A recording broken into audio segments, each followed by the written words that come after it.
I'm going on the most impromptu trip that I've done in my life. It's about 2 days since I booked this trip. So I'm going to KL today to join my dad on a business trip. But I'm just there for leisure because I don't have much to do.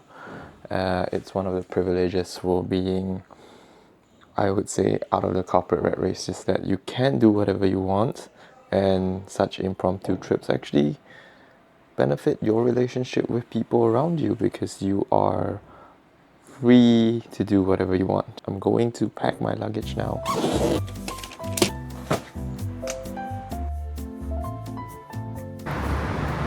So I got to the terminal, but I got to the wrong one. Instead of Terminal 1, I alighted at Terminal 2. So I will be taking the SkyTrain to Terminal 1 instead.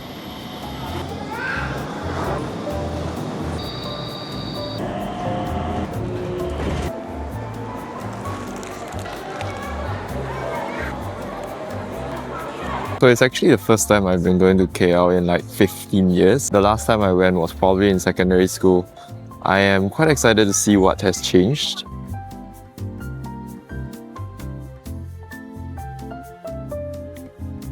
So I actually got through custom relatively quickly.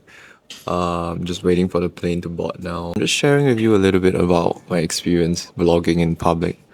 Well, it's a bit daunting at first. A lot of people are looking at you. Not many people kind of understand what you're doing. Even at this day and age where you launch YouTube, you see that there's so many bloggers, so many content creators out there. It's still not as common to see one. That's why I'm putting myself out there to actually just learn. Being comfortable, being uncomfortable.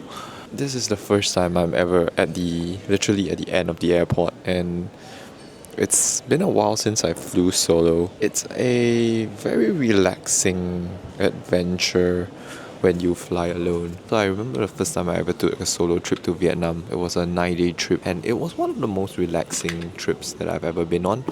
And I somehow found calmness in solo traveling, and traveling has always been something that I've been very passionate about. Meeting new people, learning how other people in other parts of the world actually live their life.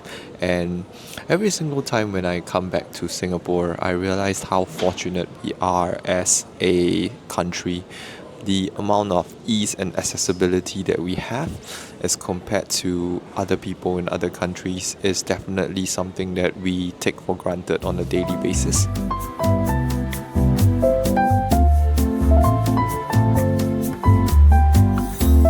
Asian custom is actually pretty fast. We just had to go through the E-gate and then I'm out in less than 5 minutes. So I will be going to the KLIA Express over here. That is where my next destination is.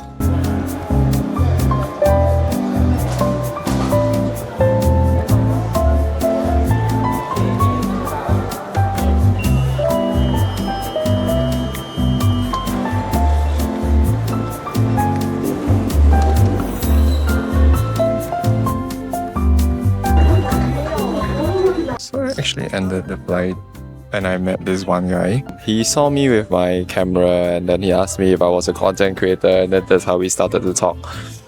I wasn't expecting somebody to actually open up or at least have a conversation with me about content creation, but then it led to talks about how he's a mental health coach, and the whole conversation was about 45 minutes long. So the first stop after alighting Chinatown or Petaling Jaya, my dad brought me back to this place where we had ikan panggang. Food was spicy but tasted amazing. The same man is still selling it ever since 20 years ago. The next day we went to this place called Girl and Mummy Curry Mee. We ordered the laksa and it was packed with locals, but make sure you come early.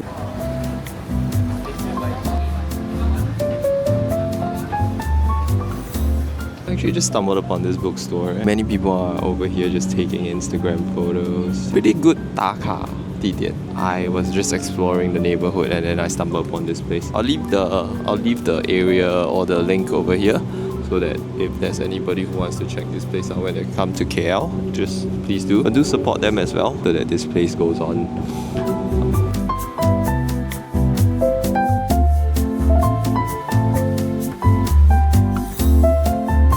So the next day we headed out for business, grabbed some Zeus coffee on the way, said hi to some dogs, and that's where the accident happened.